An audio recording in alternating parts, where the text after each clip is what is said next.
Is Notched the number one DK player in STL?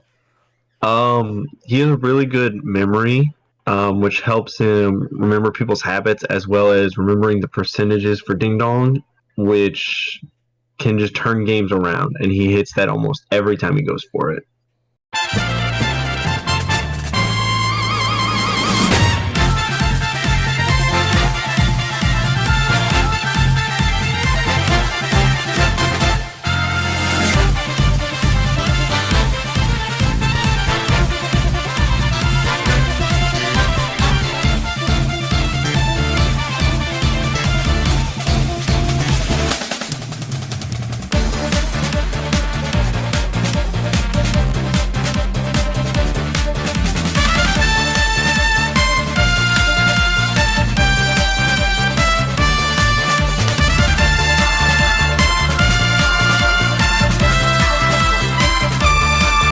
What makes Smash like more compelling to you than traditional fighting games?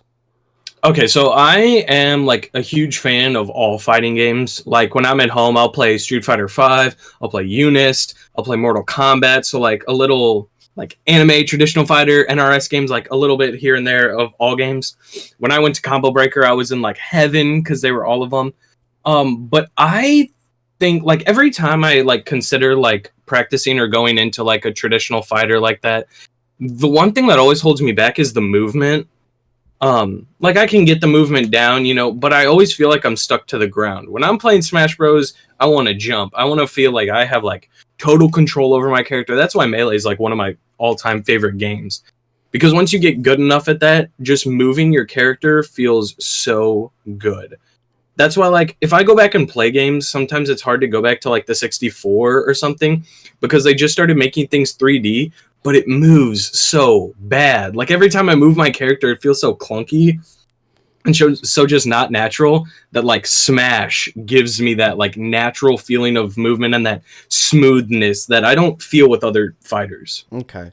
And do you think if DK had not a garbage disadvantage state, he'd be busted, or do you think he'd be like more like high tier or balanced? If you kept everything the same on DK, everything, except you just took his body and shrunk it by half and just made him half his size, I guarantee he would be like top 20, top 25. Because so he's got good airspeed. It's really not that bad. He's got really good airspeed. His like ground speed and walking is pretty good. And the only thing is his hitboxes to land aren't that good, so you have to like mix up with like air dodging or stuff. So, but the main thing that keeps his disadvantage so big is he's so fat.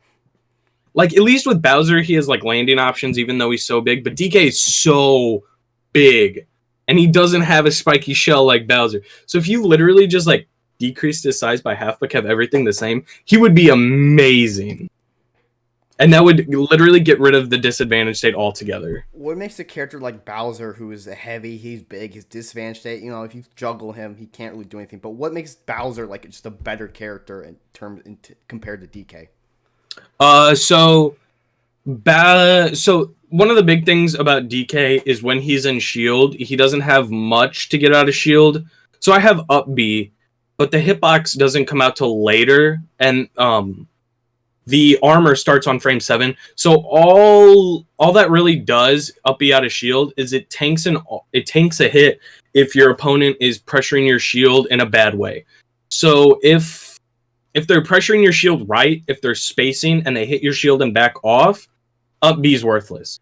So he doesn't have anything that comes out in front of him then fast enough to like make shielding safe or like a good play. Like if I'm shielding as DK, I'm going for a grab, or I'm like, hey, you should come and touch my shield and mess up.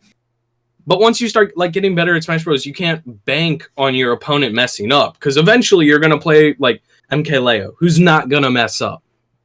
He's gonna know. So I think the difference is Bowser has like a really good hitbox that can come out in front of him and like beat stuff out with his forward aerial. And it's like really, really big, whereas DK's forward air is super slow. And then I also feel like just Bowser's ground speed is much better than DK's, so he can he can force you into better stuff. It's like if Zangief from like Street Fighter like ran at ×5 speed. Like he's got mix-ups, he always keeps you guessing, and he's a lot faster than DK, whereas DK can't really keep you guessing, except he can just space like safe moves. He can keep safe moves like out in front of you, and that's about it. And then he wants to grab, and you know that. But Bowser could beat you without grabbing at all, or he could beat you with only grabbing, and so he constantly keeps you on your toes and guessing. Yeah.